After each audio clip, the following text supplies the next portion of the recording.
अस्सलामुअलैकुम स्टूडेंट्स, जैसा कि हमारी क्लास 10th के ऊपर लेक्चर सीरीज़ जारी है, आज हम एक्सरसाइज 1.1 का क्वेश्चन नंबर 3 स्टार्ट करेंगे। क्वेश्चन नंबर 3 है हमारे पास, कहता है कि solve the quadratic equations bye completing square. Completing square से आपने क्वाड्रेटिक इक्वेशंस को सॉल्व करना है।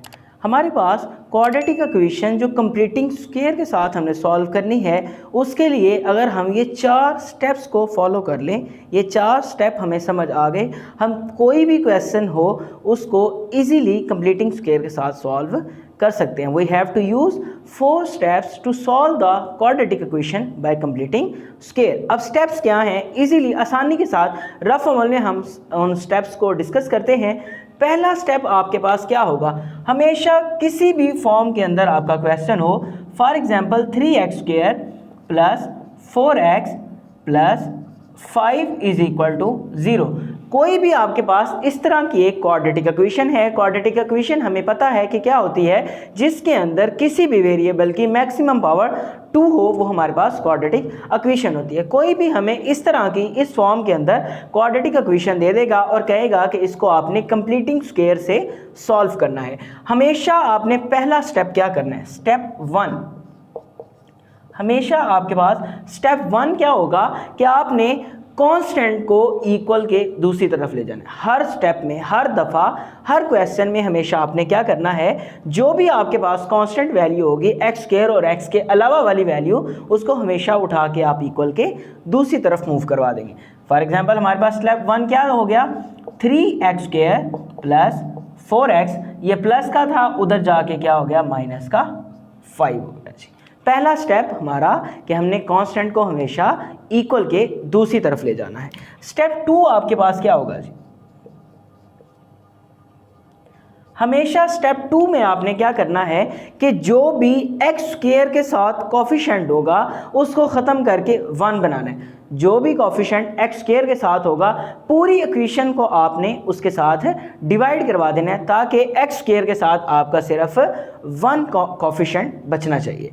हमने क्या किया कि यहाँ पे हमारे पास इसका कोफिशिएंट क्या है, 3, तो हमने पूरी इक्वेशन को क्या कर दिया, 3 के साथ डिवाइड कर दिया। स्टेप 2 में आपने क्या किया, पूरी इक्वेशन को 3 के साथ 1 बाय 1 डिवाइड करवा दिया जी, -5/3। यहाँ से क्या होगा, 3 के साथ कैंसल आउट हो जाएगा और हमारे पास वैल्यू क्या बचेगी, x² plus 4/3x is equal to -5/3। यहाँ तक हमारे 2 स्टेप सॉल्व हो गए। पहले स्टेप में हमने क्या किया कि जो भी हमारे पास कांस्टेंट होगा उसको इक्वल के दूसरी तरफ हम मूव करवा देंगे। दूसरा स्टेप हमने क्या करना है हमेशा कि अगर x² के साथ कोई भी कोफिशिएंट जो 1 से ग्रेटर देन होगा, आपने उसके साथ पूरी इक्वेशन को डिवाइड करवा देना है, ताकि x² के साथ आपका 1 बन सके। हमारे पास यहाँ पे 3 मौजूद था, हमने क्या किया, पूरी इक्वेशन की हर वैल्यू को 3 के साथ डिवाइड करवा दिया, तो यहाँ से हमारे पास क्या बच गया, x² बच गया। पहली वैल्यू अब हमारे पास क्या है, x² है। तीसरा स्टेप आपने क्या करना है, स्टेप 3 के अंदर आप हमेशा क्या करेंगे कि आपके पास जो भी x का कोफिशिएंट, x² का नहीं, x का दूसरी टर्म जो होती है, जो भी x का कोफिशिएंट होगा उसको 1/2 के साथ आप मल्टीप्लाई करवाएंगे। जो आंसर आएगा उस सारे का स्क्वायर आप ये जो इक्वेशन बनी थी इसकी दोनों साइडों पर जमा कर देंगे। जैसे हमारे पास रफ अमल में हमने क्या किया कि जो भी x² x का हमारे पास कोफिशिएंट होगा, इस x का कोफिशिएंट हमारे पास क्या था, 4/3। जो भी x का कोफिशिएंट होगा उसके साथ आपने क्या करना है, 1/2 को मल्टीप्लाई करवा देना है और इस सारे का आपने क्या ले लेना है जी, स्क्वायर ले लेना है। अब यहाँ से देखें तो 2 4 के साथ क्या हो गया, कैंसल आउट, तो आपके पास क्या बच गया, 2/3 का होल स्क्वायर। जो भी आंसर आया करेगा आपने उस आंसर को ऐड कर देना है दोनों साइड पर। आपने अब क्या किया, स्टेप 3 के अंदर कि 2/3 एडिंग ऑन बोथ साइड्स।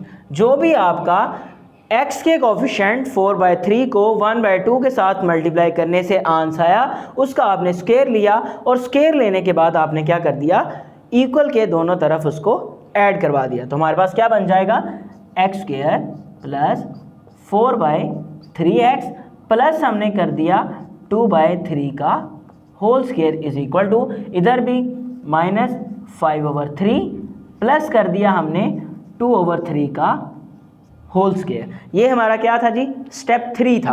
अब स्टेप 4 हमने क्या करना है कि इस स्टेप को सिंप्लीफाई करने के बाद हमेशा आपका इक्वल के लेफ्ट हैंड साइड पर फॉर्मूला क्लोज होगा और राइट हैंड साइड को आपको सिंप्लीफाई करना पड़ेगा। सिंप्लीफाई करने के बाद इस तरफ आपका हमेशा फॉर्मूला क्लोज होना है, तो उस सारे का हमेशा होल स्क्वायर बन जाएगा। उस होल स्क्वायर को ख़त्म करने के लिए फॉर एग्जांपल अब ये सारा किसका होल स्क्वायर बन रहा है, ये हमारे पास ये पहली वैल्यू स्क्वायर की है, ये दूसरी वैल्यू स्क्वायर की है। इसको भी सॉल्व करने का तरीका देख लें कि हमेशा दो वैल्यू स्क्वायर वाली हैं उन दोनों को लिखेंगे आप x और 2/3 जो है ये होल स्क्वायर वाली हैं। साइन हमेशा x की टर्म वाला यूज़ करेंगे, x प्लस 2/3 इस सारे का क्या आ गया, होल स्क्वायर। फॉर्मूला क्लोज करना आपको बता दिया, हमेशा लेफ्ट हैंड साइड पर आप इसी तरह क्लोज करेंगे कि जो पहली एक्स स्क्वायर वाली वैल्यू होगी और जो तीसरी वैल्यू होगी उन दोनों को लिखेंगे। साइन हमेशा आप दरमियान वाली टर्म का यूज करेंगे।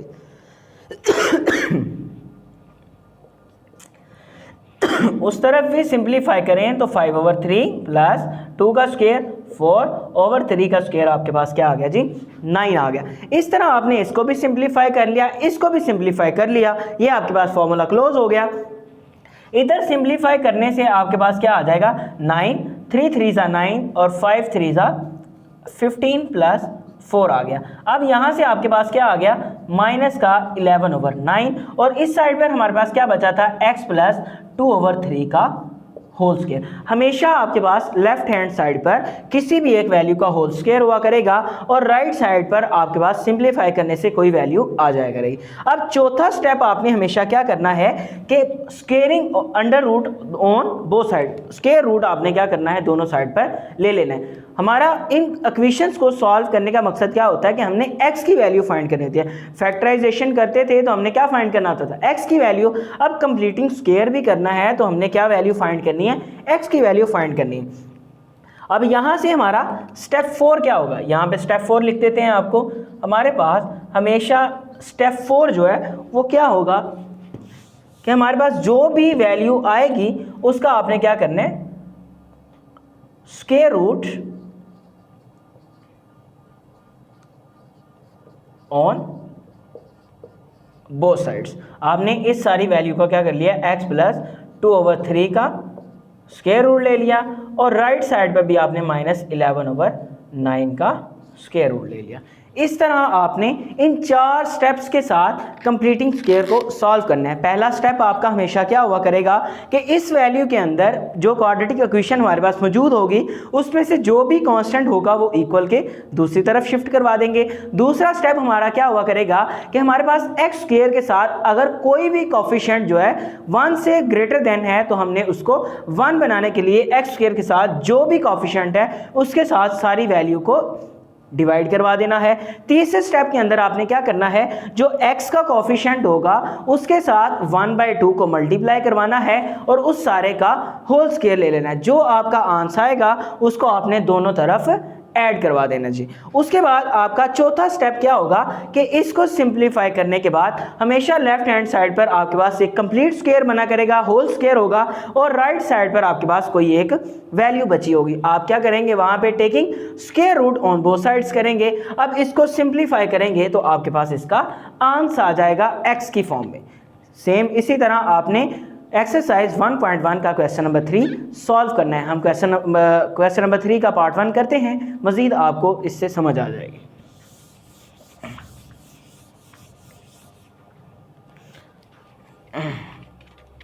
हमारे पास क्वेश्चन 3 का पार्ट नंबर 1 है कि 7x² plus 2x minus 1 is equal to 0। हमारे पास मैंने क्या बताया कि हमेशा स्टेप 1 जो हमारा होगा वो क्या होगा कि 7x² प्लस 2x जो भी कांस्टेंट होगा उसको शिफ्ट करवा देना आपने इक्वल के दूसरी तरफ। सिंपल। अब दूसरा स्टेप हमारा क्या होगा, हमेशा जो भी x² के साथ वाला कोफिशिएंट होगा उसके साथ पूरी इक्वेशन को आपने डिवाइड करवा देना है ताकि यहाँ पे सिर्फ आपका 1 बच सके। तो अब आपने क्या किया, डिवाइड बाय 7। सारी इक्वेशन को आपने क्या कर दिया 7 के साथ डिवाइड करवा दिया जी।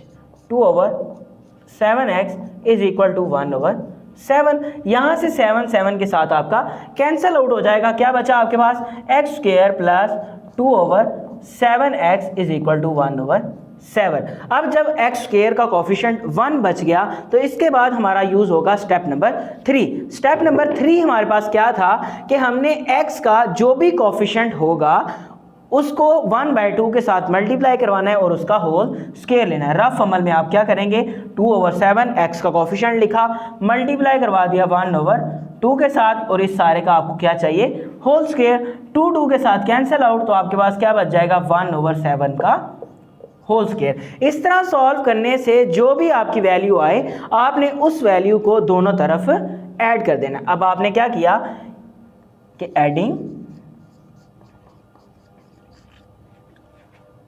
1/7 का whole square on both sides. आपने 1/7 का होल स्क्वायर क्या कर दिया दोनों साइड्स पर ऐड कर दिया। ये हमारा स्टेप 3 था।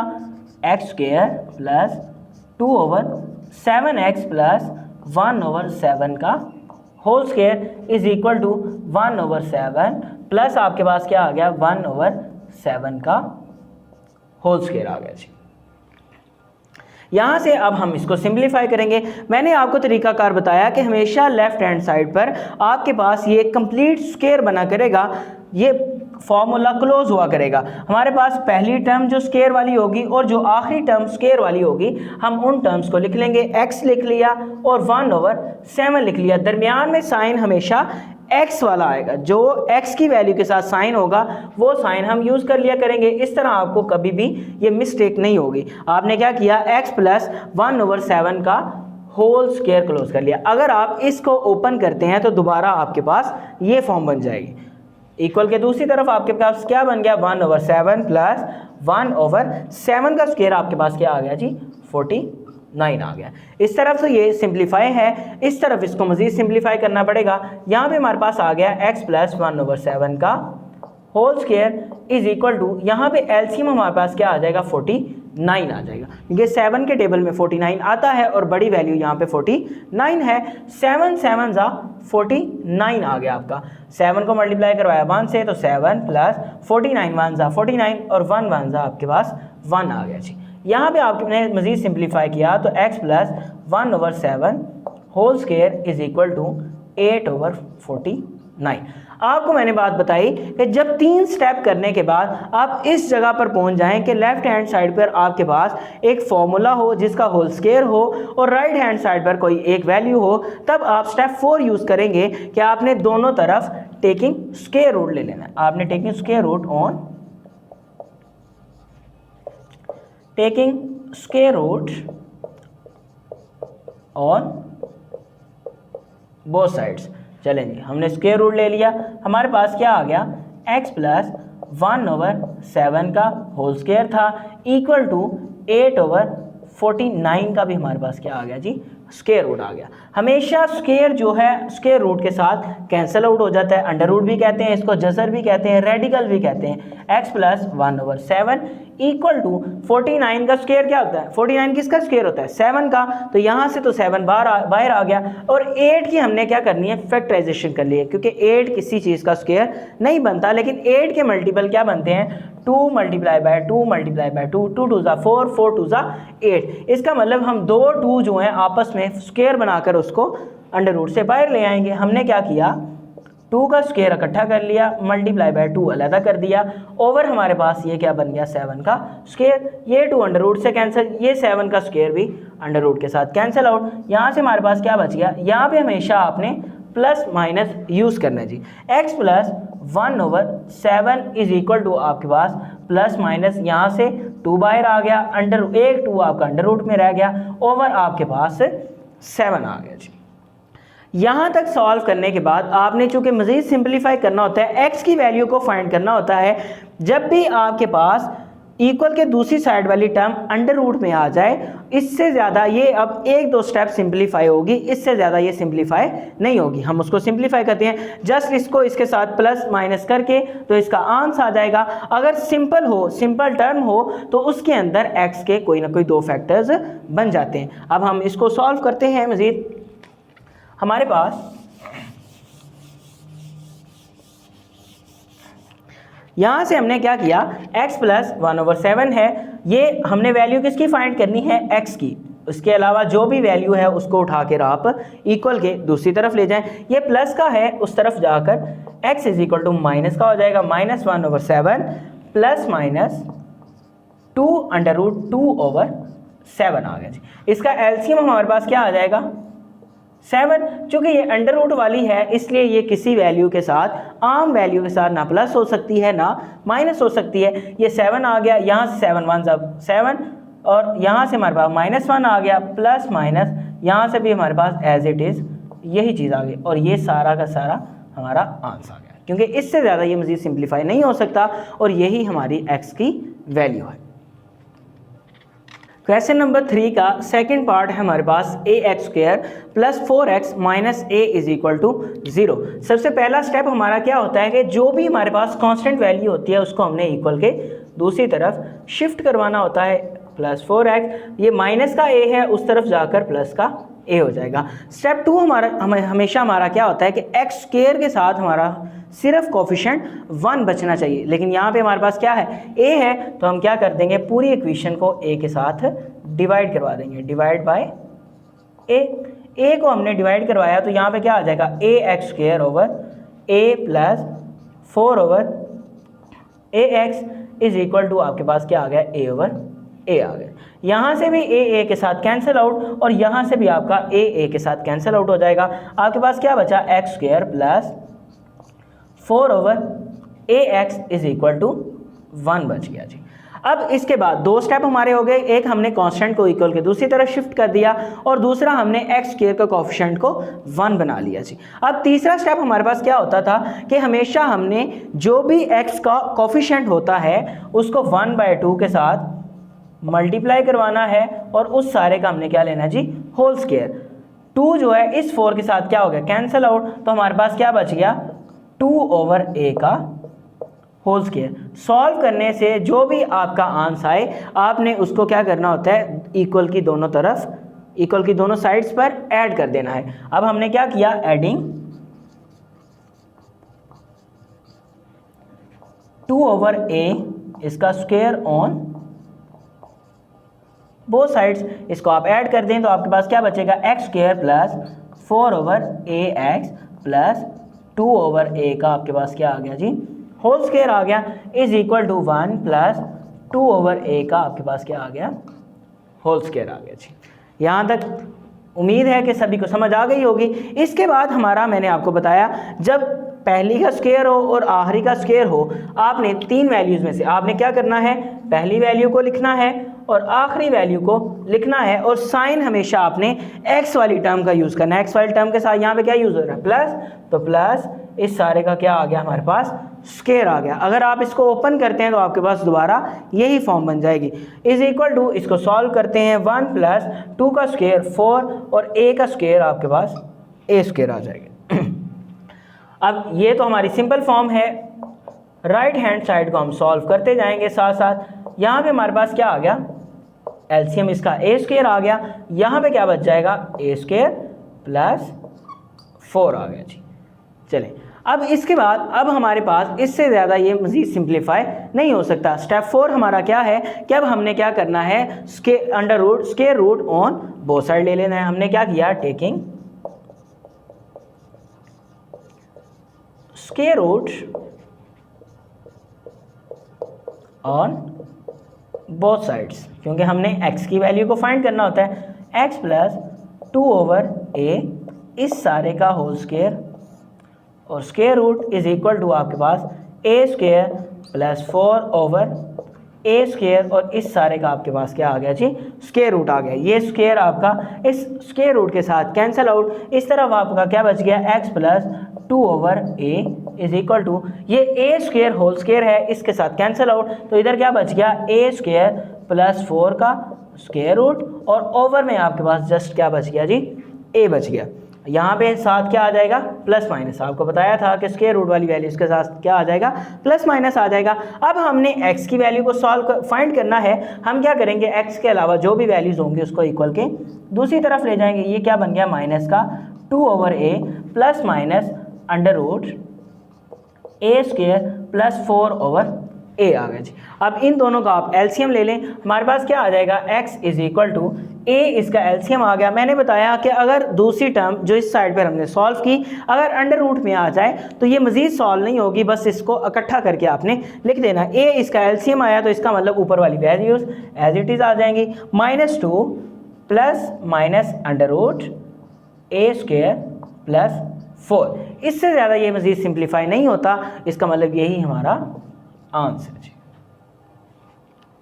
क्वेश्चन नंबर 3 का थर्ड पार्ट है हमारे पास 11x square minus 34x plus 3 is equal to 0। सबसे पहला स्टेप हमारा क्या होता है कि हमारे पास जो भी कांस्टेंट हो उसको हमने इक्वल के दूसरी तरफ शिफ्ट करवाना होता है। पहला स्टेप हमारा 11x स्क्वायर माइनस 34x, जो भी कांस्टेंट होगा उसको आपने इक्वल के दूसरी तरफ शिफ्ट करवा दिया। दूसरा स्टेप हमारा हमेशा क्या होता है कि हमने x स्क्वायर के साथ जो भी हमारा कोफिशिएंट होता है उसके साथ सारी इक्वेशन को डिवाइड करवाना है, क्योंकि हमारे पास x स्क्वायर के साथ सिर्फ 1 बचना चाहिए। हमने क्या किया, डिवाइड बाय 11, हमने क्या किया, 11 के साथ पूरी की पूरी इक्वेशन को डिवाइड करवा दिया। 11x square over 11 minus 34/11x is equal to -3/11। आप divide by 11 on both sides भी लिख सकते हैं जी, ठीक है, या यही लिखिएगा आप, ये बेहतर है। अच्छा जी, उसके बाद 11 आपका इस 11 के साथ कैंसिल आउट, यहाँ से हमारे पास क्या बच गया, x square minus 34/11x is equal to -3/11। दो स्टेप सॉल्व करने के बाद हमारे पास x स्क्वायर का कोफिशिएंट क्या आ गया, 1। इसके बाद स्टेप 3 हमारा हमेशा क्या होता था कि x के साथ जो भी कोफिशिएंट मौजूद है, हमारे पास 34/11 है, इसको मल्टीप्लाई करवाना है हमने 1/2 के साथ, और इस सारे का हमने क्या लेना जी, स्क्वायर। इस 2 को आपने 34 से कैंसिल आउट किया तो क्या आ गया आपके पास, 17/11 आ गया। अच्छा जी, हमारे पास क्या आ गया, 17/11 का होल स्क्वायर। जो भी हमारा आंसर आता था उसको हमने क्या करना है, इक्वल के दोनों तरफ ऐड करवा देना है, एडिंग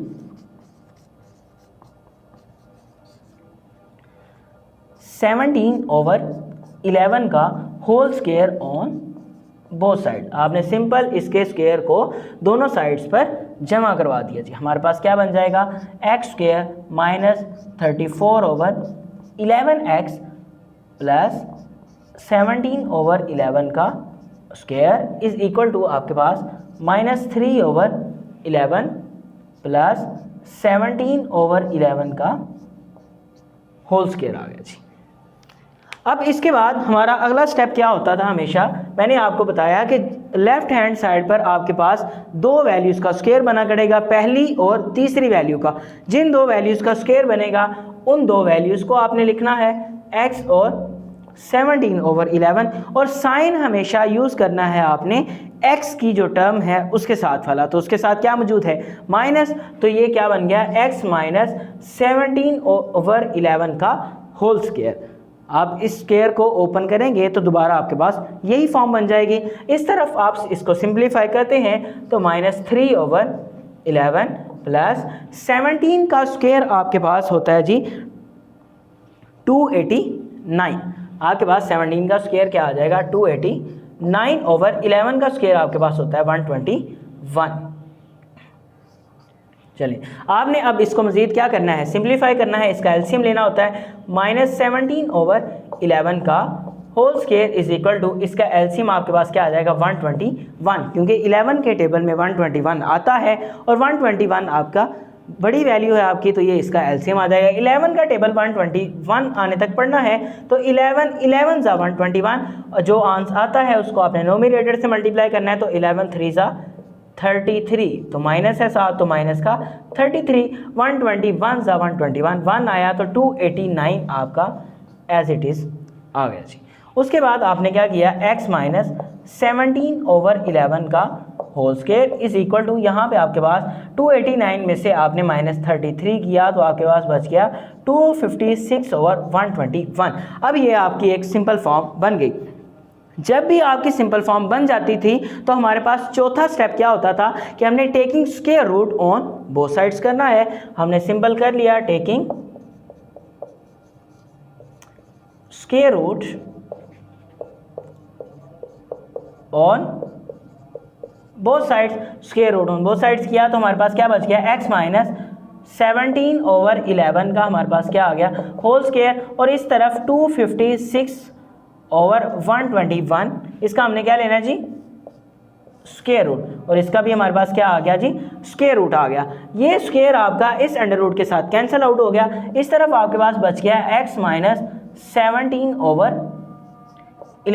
जब भी अंडर रूट को ख़त्म किया जाता है तो साथ प्लस माइनस आता है, तो यहाँ भी हमारे पास 256 जो है ये किसका स्क्वायर रूट है, गालबन ये 16 का 16 को अगर हम 16 के साथ मल्टीप्लाई करवाएं तो ये हमारे पास क्या आएगा, 6 6 36, 6 आया, 3 6 1 6 और 3 आपके पास 9 आ गया। फिर आपने क्या किया 6 और फिर आपका 1 6 15 और 2 जी। आपके पास ये किसका स्क्वायर है जी, 256 जो है आपके पास 16 का स्क्वायर है। आपने क्या किया यहाँ पे 16 का स्क्वायर ओवर 21 जो था वो आपके पास 11 का स्क्वायर था। इसका मतलब ये स्क्वायर भी आपके अंडर रूट के साथ कैंसल आउट हो गए, प्लस माइनस आपका साथ आ जाएगा। यहाँ से हमारे पास क्या आ गया, x minus 17/11 is equal two plus minus 16/11। अब सॉल्व करने से हमारे पास इक्वल के दूसरी तरफ जो टर्म आई है वो अंडर रूट वाली नहीं है, इसका मतलब ये मज़ीद सिंप्लीफाई होगी। अब आपने क्या करना है, अब x की वैल्यू फाइंड करनी है, पहले इसको उठा के दूसरी तरफ ले जाते हैं। हमारे पास क्या आ गया, x इज इक्वल टू, ये इधर माइनस का है उधर जाके प्लस का हो जाएगा, 17/11 प्लस माइनस आपके पास बचा है 16/11।